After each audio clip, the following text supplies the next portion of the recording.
Okay, I don't know what did you're he not hire getting him to about do that. job? The point of socialism, you're not understanding. The point of socialism is to say that the society we live in that allows Jeff Bezos to take the work, to take the labor and exploit it, to ensure that they're not paid a living wage. That system is broken. That system is wrong. You saying, well, in the system we live in, he can do that. Oh yeah, no, that's the problem. What's up? What's going on? Hey. What's happening? What's your take? What's my take on what? State of the race, happening? the election. What was that conversation was? Sure. Was it the Haitian? Yeah, state of the race. State of the race? I don't know. It's pretty even. Well, I'll say. Is it though? Yeah, I'd say it is. It is. How many times did Kamala Harris lie in the debate? About 3 or Once. 4. Don't lie. About No, three. not once. I thought they called her once. They called her once, but How many there's more. times? Now, how many times did Trump lie? About as much as she did. No. She's on record from fact checkers to have 29 lies. Trump has 33. It's pretty close. Can you name the Citation? 29? Can I name the 29? Yeah, Okay, one was active military service. that's number Can we go one. for That's that? 2. Well, hang on. Does she Let's have? after that. Number two, Do we have she people in lied active about- combat zones? Yeah, she lied about people Where- being in active combat zones. Okay. Where are what's people in? number 2? Hold on. Wait. Where are the inactive combat zones at? One is a multiple battleships outside of Syria that are being bombarded by drones. There's another. Okay, but that's not an And- active battle. That's not an active If battle. if you're being attentively attacked by drones, is that not a battlefield? Right, but we don't have any paperwork out to say that this is a conflict. Drones. I mean, there are 34 parts of wounded. but there are parts of right. But I would say those are attacks. It's not active combat zone. That's Like, pretty sure, if you want to make active that if you're distinction, having if 34 you want to make injured that and 7 distinction, dead. that's a weird distinction to make. Are you talking about the ones in Jordan that were not in an active combat zone? I'm saying no matter what the location is, if you're being drone striked against, it's definitely an active combat zone. Okay. So the way that you would do this is with an authorization of force. What is it? An authorization of use of force, right? So you sign this off like we're going to use force. Are there any active combat zones that would indicate active combat zone? Are there any active combat zones where that's in place, or is the United States just defending themselves? I mean, in Syria and Iran, there are troops on the ground who are helping advise soldiers. We're in who are Iraq. technically We're in combat. Iraq. We have Yeah, soldiers in Iraq. Iraq. That's what I Right. meant. Sorry, That's not an And active combat zone, though. but we're actively there. Okay, but that's And we're not an active advising combat serving zone. combat. And we're advising for a fight. We're advising for a potential war. But are we fighting? I mean, we're helping them. So actually, we're and not advising them. advising out of Iraq. Actually, Iraq wants us gone. Iraq. I mean, those soldiers. That's just who such a posted weird the video distinction, of though. the debate. That's just such a weird distinction because this isn't really an active combat zone that we're in, either in Iraq. If there was, sure, I would say that was a lie, but I haven't seen anything to that degree. There are definitely I mean, places that are being soldiers literally- bombarded. Soldiers literally posted a video about it right after, like during the debate. I saw, but I don't know where they are, and I don't know if it's an active combat zone. I mean, from the state, it doesn't look like they're home. I mean, I don't think any. Right, we have person in outposts. The military question yet. is active combat zones. Do we have personnel in active combat zones, which would be a declaration of use of force? I'd have to look more I into forget it, what but they I'm call pretty it. sure if you're under drone strike warnings and other stuff, you're probably in one. Or I would say I don't. Okay, I'll give it to you, but I don't think it's. I don't think it's correct. I think that she's right. Okay, the second lie would be about the gun control thing. She literally said that we're not going to take any of your guns away. Stop the lying. And then 2 days later, she went into a rally and said that she was going to do a mandatory buyback. No, she didn't. So I heard she was going to do a mandatory. Right, I heard she supported a mandatory previously. I haven't seen anything that she supports it now. On 9/12, she had a rally where she said that. And previously, she said Okay. it in a 2020 debate with Biden. Right, I thought her position going into the debate was a gun buyback, but okay, that's what she doesn't believe. That's I fine. don't see this anywhere. Where? What rally was this? I don't exactly remember which rally, but I know it was held on the 12th. I mean, there's not that many rallies. I know. I looked up her rally schedule. I'm looking up the keywords for her transcripts from the latest rallies. Previously, so how do you trust her? I trust her more than Trump. Okay? I don't really give a shit if she wants. It's not in my periphery. I don't care if she wants to do a mandatory buyback. I'm fine with it. Don't care. You don't. Why would you not care? That could lead to really dangerous things. You mean responsible gun owners do threatening you think violence? criminals and gangbangers are going to hand their guns in willingly? I don't think it matters. I think we saw the effects of it in places like Australia and England, where it has led to a significant decrease in gun violence. Yeah, decrease in gun violence, but increase in other types of violence, and not from criminals. Do you have a citation for that? It's just well known, man. It's not well known, and you know how I know it's not well known? Because, hold on a second. You know how I know that it's not well known? Because I went to school and I have studied that claim extensively, and there is not a ounce of truth to it. They had an increase in crime for the first 2 years or so after, and then every year since then they've had a decrease. And now England has significantly less crime than the United States. In fact, in terms of violent crime, a lot less. So I keyword searched both of the rallies that she held on the 12th, and at no point topics of buyback, mandatory, or gun come up. And what is this scripture of? Is it on her own website, or are you actually looking at the transcript? I'm looking at the transcripts of the speeches. She used the word gun twice, and at no point was she referencing gun buybacks. This is Kamala Harris, remarks by Kamala Harris campaign event, Greensboro, North Carolina, as the entirety of the transcript of that speech. The other one was in another part of North Carolina, also same thing, virtually the same speech. I'm not going to trust this transcript over actual words. They could edit out stuff. That is what the actual words are. What? 100% of the words. They caught everything. Yes, I just keyword searched. I keyword searched both transcripts. At no point did she use the terms mandatory gun buyback. I highly doubt that. We can watch the video if you want. You can doubt it all you want. Prove me wrong. I'm so open to be proven wrong right now. I don't think we have the time to do that. I clearly did. What? Okay, I'll look it up real quick. Hold on. Great. I think he's referring to a TikTok that came out on the 12th that meshed an old clip of her saying with the debate clip. She didn't say it on the 12th. The TikTok came out on the 12th. That makes sense. Yeah, I thought she changed her position. And honestly, I'm going to be honest. Like, I'm totally fine with the gun buyback program. Like, even if it was mandatory, unless Republicans come to the table with some. But they refuse to. So I don't think it's a good idea. Why not? It's actually, by the way, it's a mandatory gun buyback for ARs.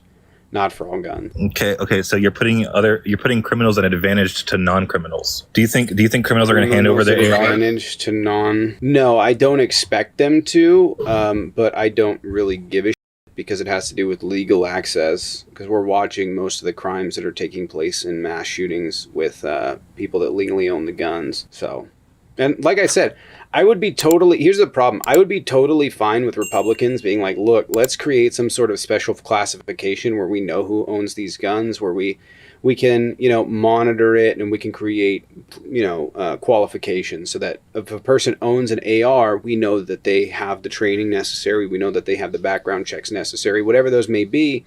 And I would be totally fine with that. But the Republicans aren't. So I'm just kind of like, well, they should go. If you guys aren't willing to come to the table on it, if you're not willing to make a deal, if you guys aren't willing to do even the most basic gun control, which your party's behind, so why don't we're trying to protect your president? You're very clearly not responsible enough to own guns. Why should we have to put legislative towards something that you want to do? Do you expect us to want to come in right behind you and be like, oh no, let's not do that. Actually, let's add this to the legislative bill. That's not how that works. Right, so you guys come up with a bill. I'm saying that you guys should. I'm saying that you guys should come forward and offer. I'm saying that you guys should come forward and offer this. Because otherwise, the Democrats are going to be like, it's you guys who want to incorporate that bill. So it's your job to say, okay, here's what we want to do instead. Look at what's happened. That's proving my point. Look at what happened. You guys could come forward and say, here's responsible gun ownership. Give us some protection so that we can continue to have them, and this wouldn't be an issue. But you guys refuse to do that. So what happens every time the Democrats write the bill? They don't talk to you. In my state, they banned extended mags. This is true. They banned extended mags. And I, being a gun owner, was like, okay, well, I really want the ability to go out and shoot and just mag dump, right? But I was like, well, if there was a response that was reasonable by the gun lobby, then sure, we should come to some sort of agreement here. Maybe there should be some sort of special permit or something like that. And do you know what the response was by the gun lobby in my state? I swear to God, I watched the news. I was like, fine, I'm glad with them. I'm okay with them banning it. That was my thought process after hearing them. It wasn't, oh, no, they're right. It was, they got up there and they went, we need as many rounds as possible in the case of a robber. We don't need to put ourselves at a disadvantage. That's exactly what you said. And you know what I said at the end of that clip? Nah, f*** it, they should be. It didn't convince me, a gun owner, that I should fight back for those rights because you guys are too crazy to have the guns. I don't want to defend you. I don't want you guys to have that because you guys can't even be reasonable about it. I don't quite understand the point. My point was, if you guys are going to support the bill, Of course, it should be under your own creation of the bill that you suggest other things instead of a mandatory buyback. So instead of just saying, "Oh, let's buy back all the guns mandatorily through the ARs," let's create some kind of systems where we don't sell it to people who don't deserve it. It's not a Republican's job to come in and correct. Nobody's saying it's a Republican's job. In fact, we expect the least out of you. No, we expect the Democratic Congress that we seek to elect to do this thing. We know that you're not going to act on gun violence. You haven't done so while president. At least the very tepid things that you guys did do were tossed out. So you're failing to get the point. You're failing to get the point. No, we got it. You're not making a point. I don't expect Republicans to do anything. Okay. You're still not doing it. Wow. Okay. Make the point differently, then make it better. If your rhetoric was as soaring as you make it out to be, then you could argue it. If I make a bill, all right, are you with me? Are we on the same page here so far? Yes, 3 words. Congrats. And I wanted to pass it. Schoolhouse Rock. 5 and words. I was like, you know what? I should get my buddies over in the Democratic Party to fact check everything that I want to put on this bill. Let me just hand it over to them. Fact checking. What the? Stop right there. We're not asking them to fact check this. Not fact check, but to go over it, make sure there's not anything else we can do about the bill. To go over it, give me some data. Is that how this going to work? Or are you? Why would I need data from them if we have it already? Why do we need to seek it out from other people? Exactly, that's my point. You just proved yourself. Oh my lord! What are you talking about? Nobody argued we should be working with Republicans on this. You guys just did. You said that Republicans should work towards it, but you are the ones. Oh my lord! You're saying their party should adopt that position. That's not what we said. I'm telling you guys. Understanding about that. You're struggling. I asked you. I said, instead of a buyback program, why don't you all find another way? And you say, well, no, that's your job to find another way. You can't just put the job on somebody else. You guys are currently in office. Yes, we can. Because listen, you're not understanding. The whole point of this was we are telling you what your party should do to prevent Democrats from writing the bills that take your guns away. Not that we need to talk to you. It's the opposite. We don't need to talk to you. In fact, I would prefer it that way when you write the bills. If you guys grab some sanity, sure, we can co-write bills together. But that's not what you guys are doing. You guys are just saying crazy to try and defend your gun rights, and everybody's going, that's nuts. Okay, take them. Do you think when a person gets up there and in response to a mass shooting, their answer is, don't touch our guns, that people are like, wow, golf clap. They're like, no, that person should not have a gun either. Like, if your automatic response is, don't touch my guns, the kid's getting shot, you shouldn't have a gun, period. Period. Yeah, if your first concern is gun rights after a kid gets shot or kids get shot, if that's your first response, you shouldn't have guns either. Period. Yeah, I'm not saying you should have a gun if you do that. I'm arguing that for the Republicans, you need to, for the cases of people who don't do it, you need to make exceptions for those people who don't do it. Which would mean it's like looking at a classroom, seeing little Timmy spill the juice, and then you blame the entire classroom for little Timmy spilling the juice.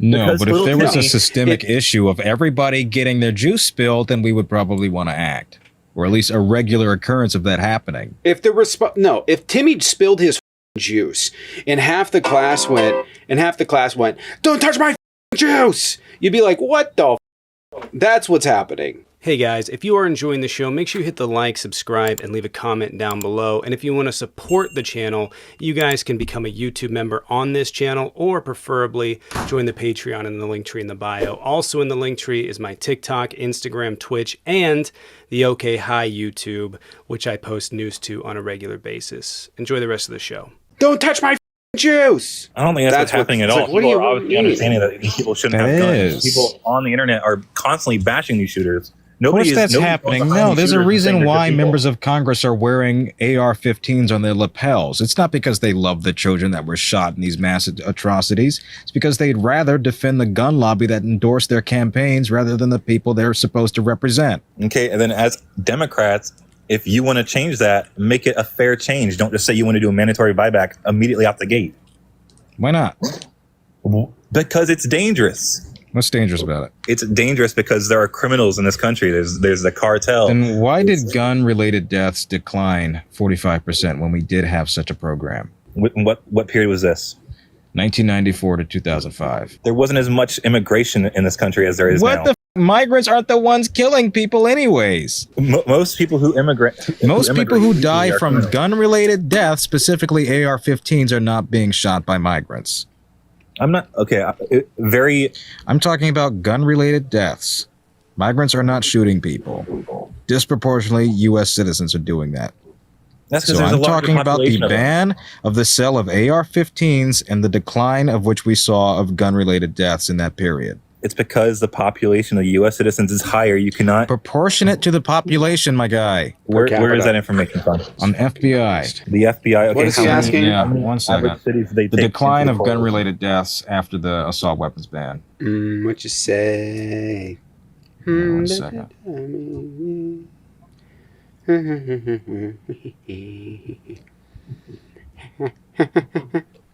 Anyway, beep bop boop pow. It's from the National Institute on Justice.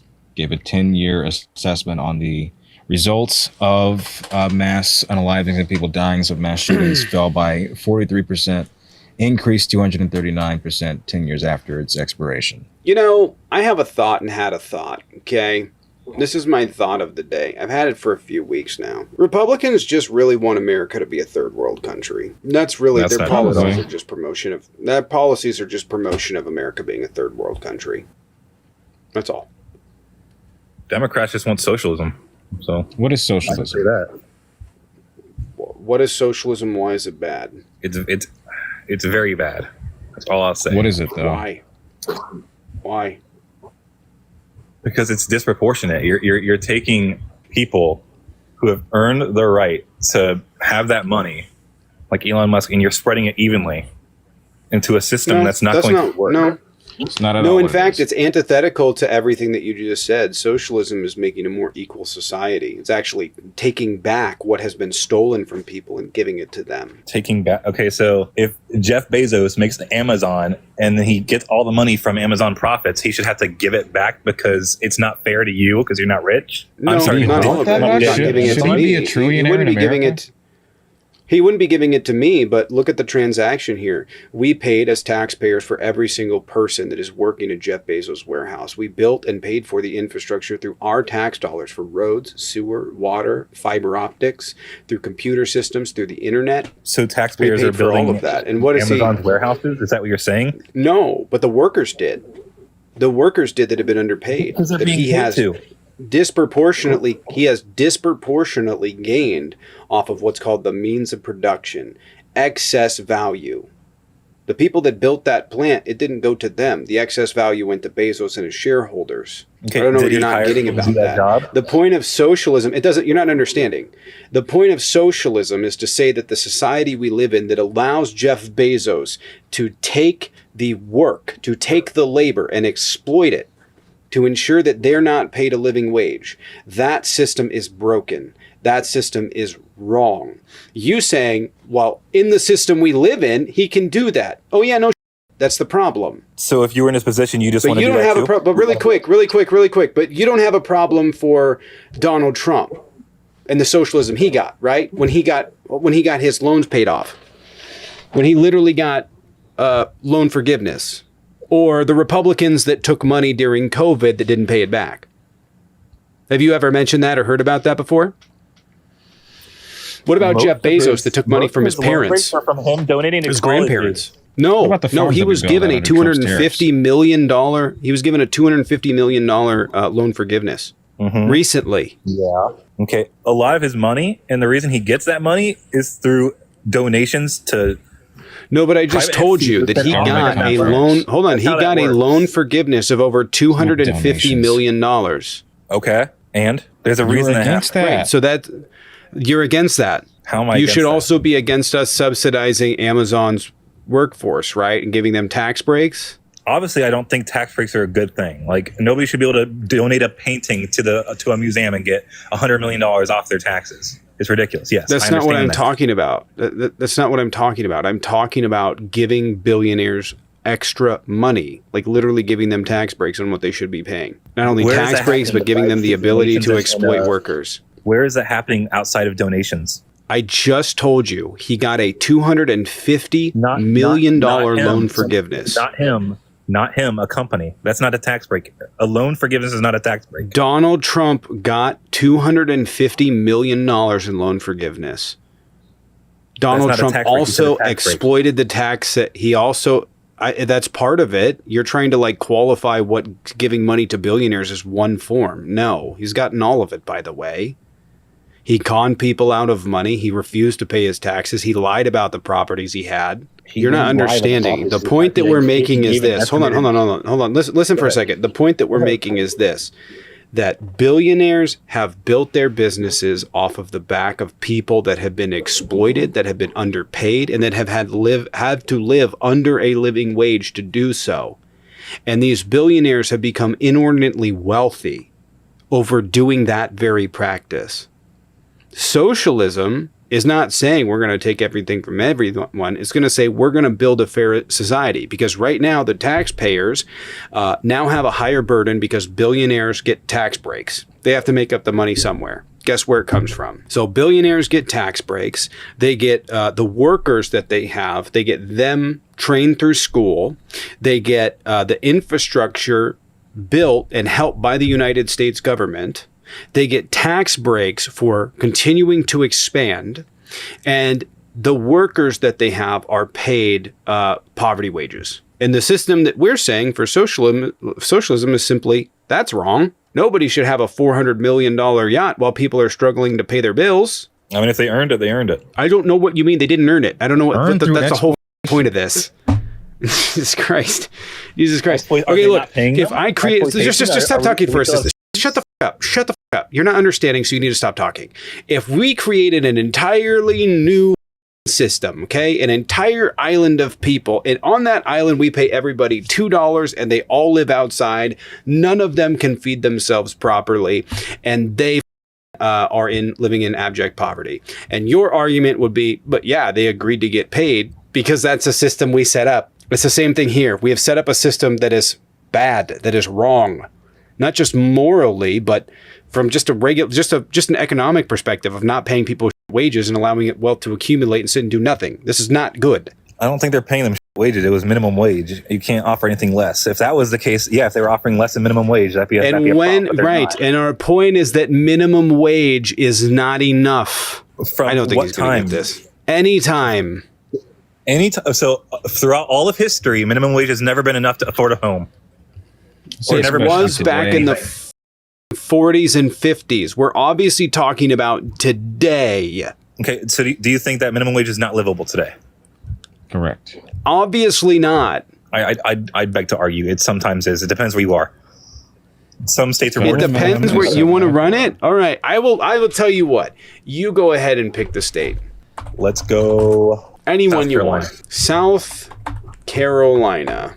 Average rent. South Carolina minimum wage. Cool. All right. You want median rent? Yeah, let's go medium. Let's go right down to medium. Why not? Median rent is $18.65. What's it's $7.25 is the minimum wage. $7.25 times 40 equals times 4 equals $11.60 a month. The median wage is $18.60. So congratulations if you rent, you're in the hole. Let's say let's say for an instance that it's $1860 divided by 2. $930 is what your rent's going to be. And $7.20, this is basic math, by the way. So we're talking about $11.60. So the person has approximately $200 to pay for food, to pay for transportation, to pay for any medical bills. You want to do cell phone? I can start adding stuff in. This is all going off of rent now. I'm not even including. You're right. I'm not even including taxes. I know. But this is after inflation hit and destroyed the economy. If we were to go pre-inflation, let's go pre-inflation. How about we do this? Let's go to 2017. Same state, same wage. Okay. Let's look up the median rent for that year, and the minimum wage would probably still be $7.25. Let's see if it was better back then. I just have a question. What the does this have to do with right now? It's just curiosity. Yeah, are we not arguing right now? Why do we have to go back 7? The fuck? Well, listen, if you buy a time machine and go... Listen, Jaden, do you know if you buy a time machine and go back in time, you could have a I could afford it. Jaden, you just have to live in the past, and then your rent won't be as expensive. I know. What the point is, go back in time, Tommy. Damn. The point. So for the record, it was $675 if you split the rent. Hold on a second. It was $675 if you split the rent. The person made $1,160. That's not including a deduction of taxes.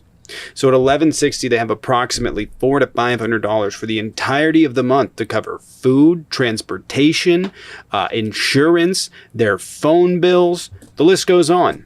So no, it wasn't a livable wage then either. And we were complaining about it to you guys. Now you're going to go, look at what the inflation made it unlivable. No, we've been saying this forever. So you just looked it up and it was unlivable back then too? Correct? That's what you just said? Yes, it has been. That's why it's so crazy to me that you guys are complaining about prices. Because a while ago it was get a better job. So I'm just curious. Are you going to play the thing of get a better job? Or are you going to play the thing of, it's inflation? Like... Which one is it? I'm going to play the part of it being inflation's fault, because if you look at the COVID director, here's the thing, man. Mm-hmm. Well, shouldn't you just get a better job? Shouldn't you just get a better job? Why are you exempt? Oh, you could. Then why are you complaining? Here's why I'm going to go off of that. Wait. Then why are you complaining if you could just get a better job? I don't need a better job. I make plenty, but you make plenty. But why are you complaining about the price of stuff? If you don't make that living, if you don't know the struggles of living in that, so you don't know the struggles of living with that money. So why are you speaking on it like you're defending those people? You can't actively say that you support these people, but you can't actively say that you're supporting these people while simultaneously advocating for the exact opposite of what would help them. The problem is not with minimum wage. The problem is with housing prices and rent prices. The problem has been with the minimum wage. I mean, that too. It could be a little higher, but rent and house prices has gone up disproportionately compared to what minimum wage is, no matter what. Okay. It's so you're aware that right now, 3 people have more wealth than the bottom 157 million Americans. There's actually more Americans now. You're aware of that, right? Yeah. And you don't see a problem with that system. Nope. It's not. Then you're just. I'm gonna be on. I'm just gonna be honest with you, man. Then you're a shill. You're a willful shill for the elite, and you don't even know it. You don't understand class solidarity. You don't understand protecting people and ensuring that they have a living wage. Because I got some news for you. The people that your party, that they demonize as being awful people, homeless people, you're closer to being homeless than you are Jeff Bezos. Matter of fact, you're closer to being homeless than you are to Bernie Sanders. And you sit here and you uphold that system despite the fact medical emergency tomorrow, you get denied coverage. Guess what? You're right there. But there's an interesting side to that, is that when that happens to people like you, nobody listens. Nobody listens. And you know why? Because then you'll have disdain for yourself, as will everybody that you think that you've befriended on your side. They're going to spit on you because you're going to be viewed as homeless. That's how our system works. It's what's called class collaboration. And it's a fascist tenet. There are things that you can do to make sure that you don't have to pay out of pocket for medical expenses. Number one. Number two, 500,000. Hold on, 500,000 bankruptcies a year. Can you listen? If you have advice that can protect 500,000 people from listing bankruptcy as being their number one reason for bankruptcy, can you tell them? We would love to know. Bills? Are we taking all statistics and just saying that they're hospital bills no matter what? It could be a matter of fact that we don't understand. There are factors in different. Okay, you want to know? Hey, fun fact. You want to know how many people filed for bankruptcy over medical bills in all of Europe last year? Europe doesn't matter. Guess? How about here? Do you want to take a guess? Out of all of the 780 million people that live in Europe, do you want to know how many of them filed for bankruptcy because of medical debt last year? In Europe? I don't care. I'm asking.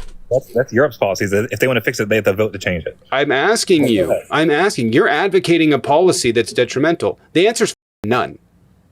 The answer is not one. So Crazy. You're telling me that all of Europe, all 40-something countries in Europe have managed to get this right, but we can't. Do you not? Because it's called comparative politics. I'm saying in America, it's called comparative. It's called comparative politics. It's called that there are certain ways you can get relieved of that medical debt in situations that are in that. The point is that you are advocating for a policy. You are advocating for a policy that shills for billionaires. And Europe has different ways, and the policies that you're advising what for, that you're saying these are a good thing, that literally saying that people should have medical debt, that there are things that they could do to get out of it. Because if that were true, 500,000 people a year wouldn't file for bankruptcy over predominantly medical debt. There are other things that contribute to that 500,000 than just medical debt. All right. We're waiting. What can people do about their medical debt then? Go ahead. Tell everybody in here. There are literally programs for forgiveness. I am not going to go over every single one. I haven't done that yet. I could do it if I wanted to. Well, I would love to know. For 300,000, I could sell a master class with what you're telling me. Go ahead, by all means. Just name one. There are programs. Name a single program. That's all you need to know. There are programs. What programs? What programs? All right. Let me think. I mean, number one, if you talk to the hospital, they could do a tax deductible towards your procedure. Program. It's one of them. You could definitely ask, and they could definitely forgive you for tax breaks for the hospital. It's beneficial. I'm sure. Well, listen. Last year, 500,000 people did, because that's what they do through bankruptcy is they ask, and guess what? It didn't work. So next question. Did you not know that? Did you not know that's how bankruptcies work? Did you know? I know that's how bankruptcies work. Oh, okay. So you know that those 500,000 people, it's actually about, I think it's 300,000 to 500,000. It varies year to year. But those people, the hundreds of thousands of people, you're aware that they asked for forgiveness from those hospitals and it wasn't granted. So what's your next thing here you want to give up? What's a good advice you got for them? Well, chapter 7 and 11. Yeah, sure. Fair. Restructure versus complete bankruptcy. You got nothing? Weird. It's funny that people in Europe don't have to make these calls. Man, I'm going to be honest. If your advocation of capitalism right now is going so well. It's going great. Everybody in here is convinced. Everybody's in here convinced. They only complain. He literally his argument here is literally ask the billionaires for your money back. How's that going? Am I giving Jeff Bezos? Do you understand how much this guy's like? How am I a shill? This guy's like, how am I a shill? You're literally telling people to go to billionaires and be like, Daddy, please give me my money back. That's literally your argument here. That shouldn't happen. It doesn't happen. Mm-hmm. Capitalism is the GOAT, bro. It's been working for how long? Bro, you just got absolutely destroyed all up over this.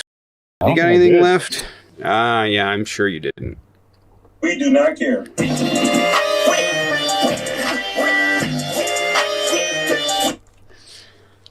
Beep, bop, boop, pow.